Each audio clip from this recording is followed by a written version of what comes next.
Moving on to Target 2 C notes. And again, we're having 2 days for C notes, okay?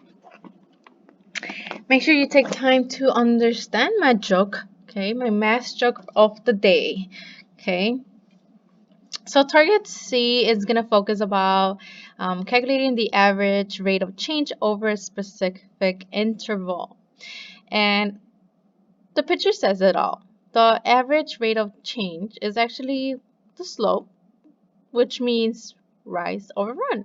Just remember that you have to rise before you can run, because you always want to find the rise first, then the run. Okay, so those who you know that love track, make sure that you remember that you have to rise before you run. Okay, so hopefully you guys like my math joke, and let's get started with our notes. So again, rate of change is actually the same thing as saying slope, okay?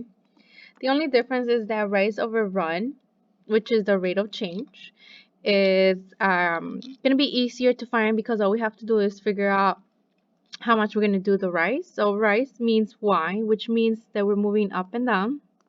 And then the run means the x-axis, which means that we're moving left and right, right?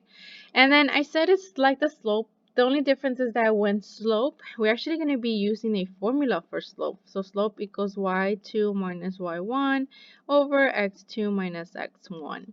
And I'm going to talk about slope more in target D. But notice how slope is the same thing. The y variables are on top, which is the rise. And then the x variables are on the bottom, which is a run. So it's the same thing, okay? It doesn't change. And again, rate of change is just saying how much are you moving? It's changing, okay? And you're always going to have points to look at that. For example, all my example that I have on my picture here, they have 2 points, and you always have to figure out your first and second point. Okay, always. You need to know what is your first and second. And in case you forgot or don't remember, every time we read a graph, we go from left to right. Left and right. The left is at the beginning of the graph, and the right is always at the end of the graph. Okay, so from left, if I go from left to right, I notice that this is going to be my first point, so -2 and 1, and the second point is going to be the 0 and -3. Okay, again, rise is up and down, so from the first point you're always going to move either up or down to go to the second point. As you can see, for this one we go down 4, and all you're doing is counting the spaces in between. Okay, and then after that you go over 2, so you go down 4 over 2. Since we're going down, it's going to be -4, and then since we're going to the right is positive. Okay, when you go to the right on the x is positive, when you go to the left is negative, and you can see that by looking at the numbers on the x-axis. Same thing when you go up and down. When you go up, you have positive numbers, and when you go down, you have the negative. So it works the same thing when you're moving from point to point. If you go down, it's negative. If you go up, it's positive. Okay, so don't forget about that. Alright, so we're going to be using rise over run, which is the rate of change, to find on graphs. Okay, so it says determine the average rate of change from 2 hours to 6 hours. So they give you the points already. It's from 2 and 6 hours. Alright, I'm going to zoom in a little bit to my graph here. As you can see, the time is on the bottom for the x-axis, right? So I'm looking at when it's 2. When it's 2, I see that the graph is right here. So this is the point they're talking about. And when it's 6, it's talking about this point on the graph. Okay. One thing that I want to show you guys is how to find those points, because they're gonna get tricky once we have other kind of points. So for example, if they're saying that 2 hours x2, when I see that 2 is right here, right? This is of x of 2. I'm gonna write a vertical line on x that's gonna cross to the x of 2, where the line that I just drew, the vertical line, where it's going to cross through the graph, that's going to give you the point. So this is the point they're talking about. Same thing with 6. This is 6 of x. I'm going to draw a vertical line where my line crosses on the graph. That's going to be the point they're talking about. So they're talking about those 2 points. That's how I know they're talking about those 2 points. Okay. Once I have my points, I can erase my lines, right? I don't need them. So this is the 2 points that we're talking about. And again, we go from left to right. So from left to right on my graph, I notice that this is the first point and this is the second point. All I'm going to do is count the spaces. So from this first point, I notice I'm going to have to go up. I'm going to go up 2 squares. However, okay, you're not going 2. You're actually going from 80 to 240. So the difference between 240 and 80 is 160. So let me write it right here. Rise over run. Remember, rise means up and down, run left and right. So for this one, I have my rise, which is 240 minus 80, which is 160. And then after that, I go over to the right 2 squares. But again, we're not doing 2 squares. We're actually going from 2 to 6 hours. So the difference between 2 and 6 is going to be 4. Okay. Notice how every time you're going to do the rise over run, you're always going to create an L shape. Either you're going up to the right, you're going up to the left, you're either going down right, down left. Okay? So you're always going to be creating this L shape. Always. Okay? And then finally, once I have my rate of change, I have to simplify. You always want to simplify. And what does simplify mean? Make it smaller. Okay, so 160 divided by 4 is actually going to give me 40. So the answer for this is that the rate of change is 40. So the distance is changing 40 miles per hour. Well, actually for this one is for every 2 hours because it's going by 2. So it's 40 miles per every 2 hours. 2 hours, sorry. Okay, so that's my average rate. Okay. Next, you're doing the same thing for question number 2 when it says when t equals 1. So again, t is right here. You're looking at the numbers on this line. T of 1 is right here. That means that this is the point you're talking about on the graph. And t of 3, t is right here of 3. And again, you just have to create a vertical line that crosses to 3. And then this line has to intersect with the graph at this point. So there you go. I found my 2 points. So we need to find the intervals, the rate of change between those 2 points. And again, we go from left to right. So this is the first point, this is the second point. From the first to the second again, first I need to go up 1, 2, 3, 4. So I'm going up 4, which is your rise. And then you have your run. And then I go over 2 spaces. Okay.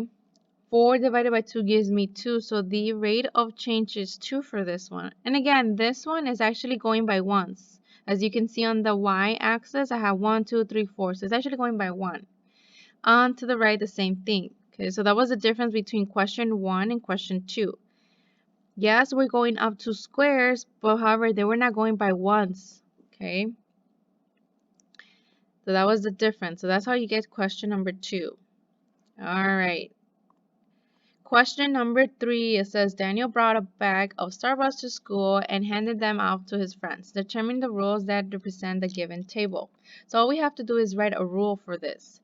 Okay, so notice that the x-axis, which is always going to be the top of your table, is the number of friends.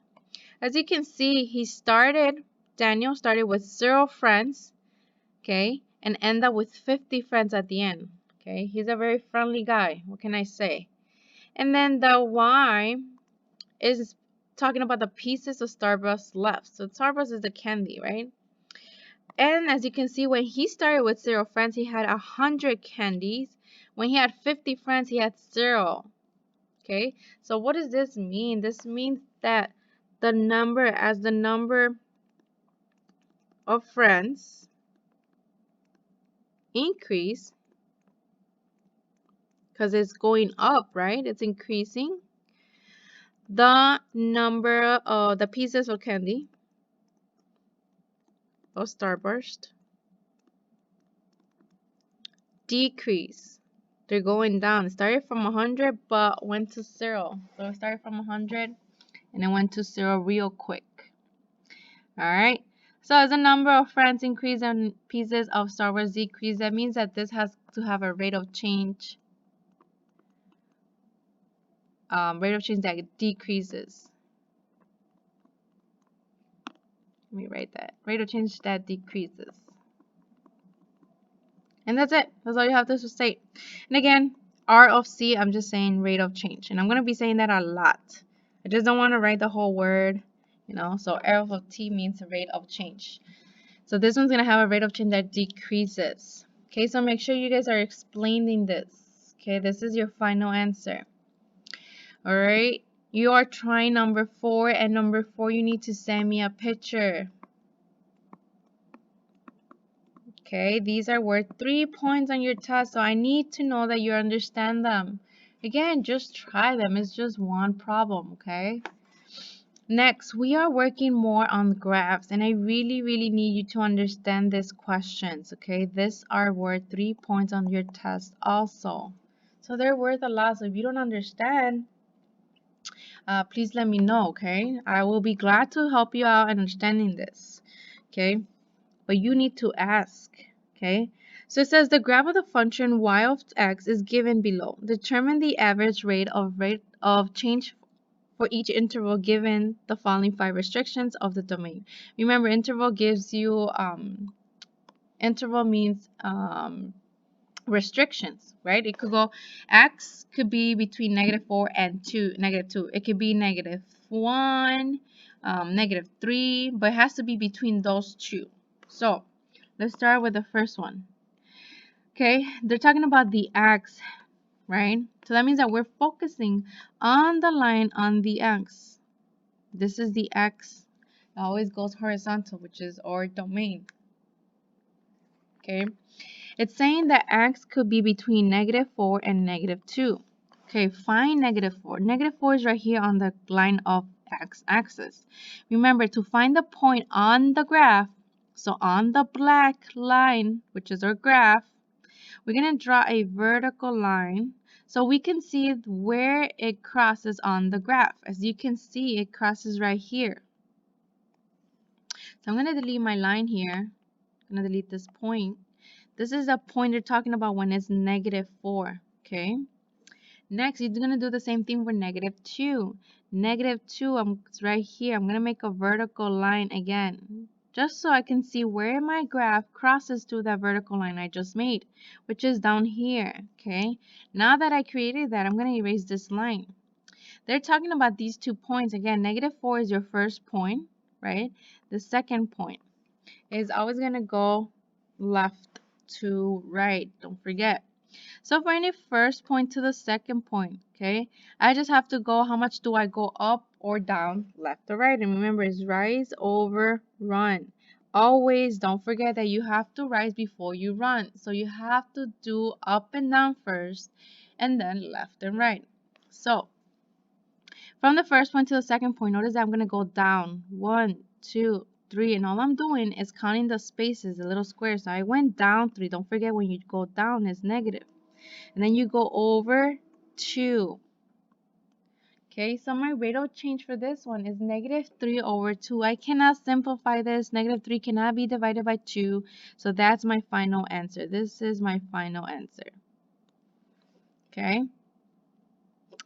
Alright, next, I'm going to change my color here to do the next one. Okay, the next ones are telling you that the x has to be between -2 and -1. I already know where -2 is because I used it for the first problem, right? Remember -2? So I already know that point is right here. Okay, I'm just going to erase those. Okay, so that green point is for B. Now I'm going to have to figure out where's -1. -1 is down here on the x, and I'm going to use the vertical line again to see where it crosses. It crosses right here with the graph.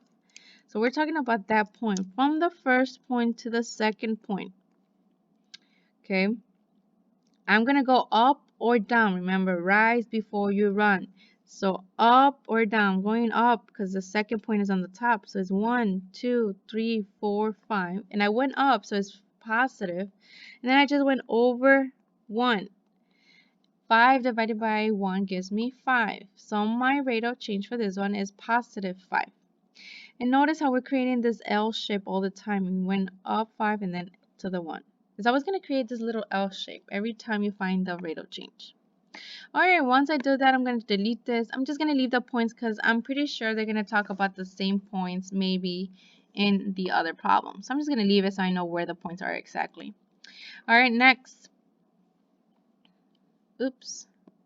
I am going to do the next one. Okay, so the next one is x could be between 1 and 2. Well, let's figure out what's 1. Okay, positive 1 now. Okay, positive 1 is right here. I make my vertical line. I know that it crosses through this point on the graph. Okay, let me make my graph here a little bit bigger. All right, next, x of 2. X of 2 is right here. I'm going to make my vertical line so I can see where it crosses. Okay, and I know that it crosses through the graph at this point. So that has to be the second point. So then I have to do the rate of change from the first point to the second point. I'm going to go down 1, 2, 3, 4. Since I'm going down 4, I'm doing 4, so it has to be negative 4, right? And then I went over 1. So negative 4 divided by 1 gives me negative 4. All right, cool. Then that's my rate of change. Next, I'm going to delete this, okay?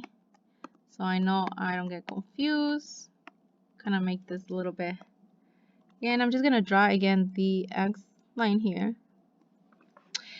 The next one, I'm going to change my color to yellow. Let's see, it's saying from X could be from 2 to 4. Okay, 2 again. I already have the point for 2 is down here. I just have to figure out where's the point of 4. 4 is right here of X of 4, right? I just have to do this vertical line so I can see where I'm going to cross through the graph. Oh, look at that. I'm crossing through here. So that's the point they're talking about. All right. So from the first point to the second point, am I going to move up or down? Well, I'm going to move up. 1, 2, 3, 4, 5, 6, 7. Moving 7 up. And then to the right, 1, 2, 2. So 7 divided by 2. I cannot simplify this. This is my final answer. This is a rate of change. All right, next. Again, I'm drawing in blue the x-axis line so I can see what I'm looking at. And then the next one, it says negative 1 and 3, okay? All right, next, negative 1. Well, notice how negative 1, I'm going to change my color to, let's see, purple. All right, negative 1, they said. So negative 1 is down here. I already used the point before. And then I have positive 3. Positive 3 is right here, and it's going to cross through here, this point right here. I don't even have to make the line exactly. I can see that it's crossing through here. This is second point, the first point. I'm going to go up or down on this one. Well, notice how the second point is on top, so I'm actually going to go up 1, 2. So I go up 2, and then over 1, 2, 3, 4, 4. 2 divided by 4 cannot be divided. However, we can simplify this. There's a number that we can divide both numbers by, which is 2. So we divide 2 and 2, which gives me 1. 4 divided by 2 gives me 2. So my final answer is 1/2. Okay. So that's how you find the rate of change for problems on this graph. So you're using the same graph to find all the rate of change for each interval. Okay. You're going to do number 6. Okay, number 6 is for homework. Okay, make sure you try this one. Homework. Okay, send picture. All you have to send a picture is of your answers. Okay, the answers you get, send me a picture of it. Then I'll help you and make sure that you're understanding. Okay, make sure remember that homework is going to be graded through your bell work. So make sure you guys ask questions and send pictures. Again, if you don't have me, it's because you're actually going to send pictures to your teachers to check your answer, okay? So just remember to always send pictures.